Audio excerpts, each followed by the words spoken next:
Hello, magandang araw mga kabayan. Ito, magbibigay lang tayo ng update kabayan tungkol doon sa ating pinakabit na solar power mga kabayan doon sa bahay mga kabayan. Sa mga hindi nakapanood sa ating video nung time na nagpakabit tayo ng solar, ibibigyan ko lang kayo ng recap kabayan. Kasi nung nasa bakasyon tayo, nagpakabit kami ng solar power system sa bahay. Kasi ang purpose namin na makatipid sa kuryente. Ang pinakabit natin na solar power system mga kabayan ay grid tie. Ito ay walang battery mga kabayan. Bali nakakabit pa rin siya sa Meralco. At parang magsishare lang siya ng kanyang production na kuryente kabayan sa Meralco. At kung malakas yung production niya, liliit lang yung babayaran dito sa kuryente kabayan. Kaya yun ang pinakabit natin kabayan. Ngayon, medyo matagal na yung kabayan. Last October pa tayo nagpakabit kabayan. Ngayon, February na. Ngayon lang tayo nakapag-update kasi on board tayo kabayan. At sa ngayon, medyo mahirap ang aming internet connection ngayon kabayan dito sa barko. At limitado lang, kaya hindi tayo makapag-upload ng video na madalas kabayan. Kaya ito, ngayon lang tayo makapag-update tungkol doon sa ating pinakabit na solar power system mga kabayan sa bahay. Ngayon, simula nung kinabit yung ating solar power mga kabayan sa bahay, nung December lang siya nagkaroon ng sariling metro. Kasi pag nagpakabit kayo kabayan ng solar power, pagkakaroon siya ng sariling metro. May metro ang sa Meralco, may metro din sarili itong sa solar. Ngayon, itong December lang tayo nagkaroon ng metro kabayan para sa ating solar power. At simula nung October, November hanggang December kabayan, nung wala pa tayong metro, na-observe namin kabayan kahit nakakabit na yung solar namin, halos hindi nagbabago yung consumption namin sa kuryente. Umabot pa nga ang time mga kabayan na nagreklamo kami doon sa supplier namin ng solar na bakit hindi bumaba yung aming kuryente samantalang nakatap na sa solar.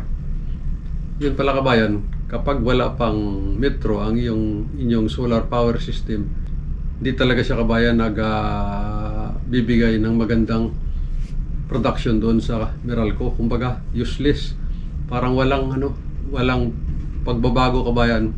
Siguro mayroong pagbabago kabayan pero maliit na maliit lang. Kung dati nung wala pa kaming solar kabayan, 7,000, nung nagpakabit kami ng solar, parang nabukasan lang ng mga 1,000 ang aming bill mga kabayan. Kaya maliit na maliit lang, parang hindi namin naramdaman. Minsan nga iniisip namin parang wala, kasi minsan nagpa-fluctuate din yung aming bill mga kabayan. Minsan may 5,000, may 7,000, may 6,000, mga ganyan. Kaya iniisip namin parang walang pagbabago. Ngayon, simula nung nagkaroon na kami ng metro kabayan nung December, nakapitan kami ng metro ng December, pagdating ng January kabayan na kumpleto niya yung isang buwan, simula ng pagkabit hanggang sa ma-readingan uli after 1 month, doon na namin naramdaman kabayan ang epekto talaga ng solar namin. Kasi from December hanggang January, nung dumating yung bill namin kabayan ng January, nagulat kami. Pero yun ay may metro na kami kabayan. Nung may metro na, December hanggang January, dumating yung bill namin kabayan ng January, nagulat kami, napakalaki na ng binaba ng aming kuryente mga kabayan. From 7,000, ang binayaran na lang namin kabayan, naging 1,600 na lang yung binayaran namin kabayan. Kaya natuwa na kami kasi malaking savings na yung nangyari sa amin kuryente mga kabayan. Lalo na ngayon, napakainit ng panahon. Talagang malakas ang kuryente namin kabayan sa bahay kapag ganito mainit ang panahon, kasi madalas gumamit ng aircon tsaka electric fan, kaya mas malaki talaga ang consumption namin sa kuryente. Ngayon, dahil may metro na yung aming solar, nung mag-bill ng January, naging 1,600 na lang yung aming binayaran kabayan. At ito ngayon, ang good news kabayan, ito after January hanggang February mga kabayan, yung pinakabago naming bill mga kabayan, Yun, doon na namin nakita ang kagandahan ng solar, kabayan. Nag zero bill na siya, kabayan. Siya nga pala ito, kalimutan natin na ipakita sa inyo. Ito pala, kabayan, yung bill namin nung buwan ng January. Yan o, kikita nyo, kabayan, 1,000, naging 1,600 plus na lang siya, kabayan. 1,641. Yan, makikita nyo, kabayan. Yun yung January. Ngayon, sumunod, kabayan, nung mag-bill na kami uli ng February, ito na ang bill namin, kabayan, ng February. Yan o, kikita nyo. Yan, kita nyo, kabayan, nag zero bill na kami, kabayan, ng January. Kaya yun, talagang napakaganda ng, kaya napakasarap ng pakiramdam, kabayan.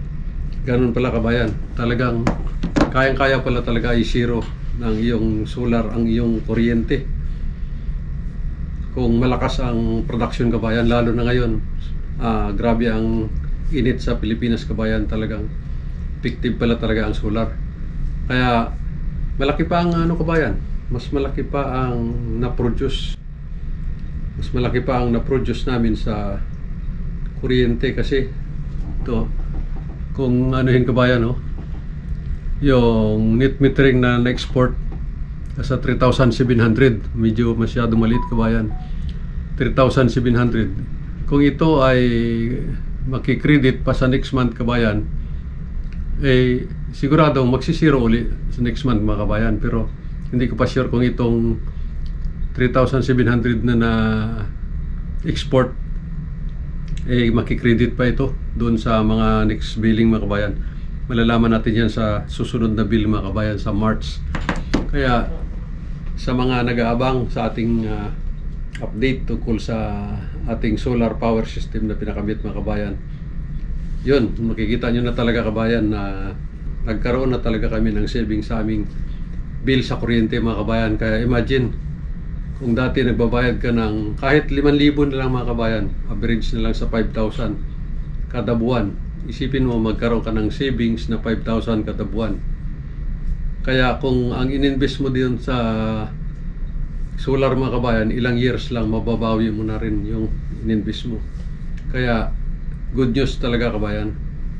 Kaya sa mga gusto, sa mga nakarinig nito at gusto nyo mag-invest sa solar, mag-invest na kayo, kabayan. At maganda.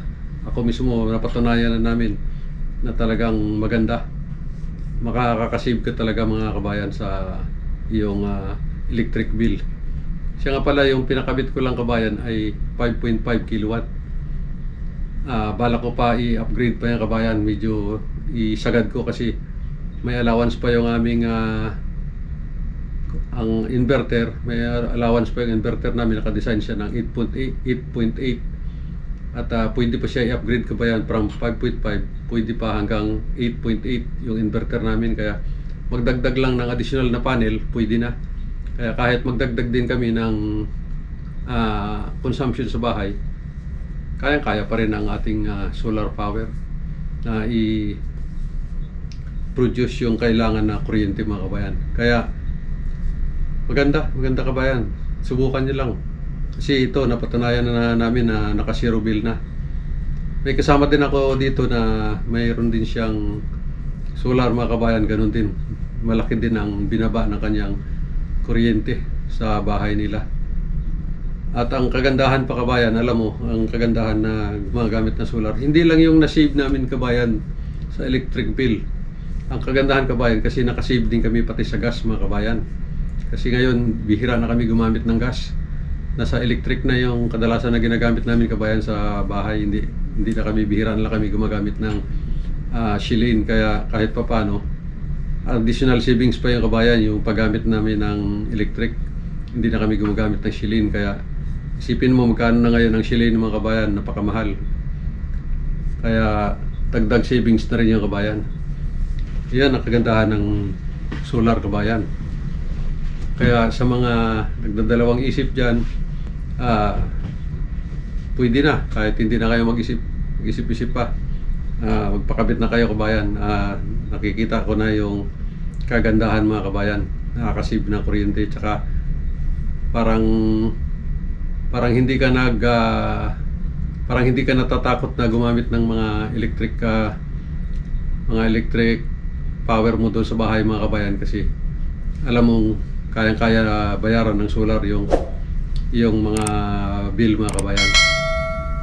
Kaya ganun lang ang update. Sana nagkaroon kayo ng ideya sa aking senior na video kabayan tungkol sa ating solar. Maraming salamat sa inyong panonood. Thank you.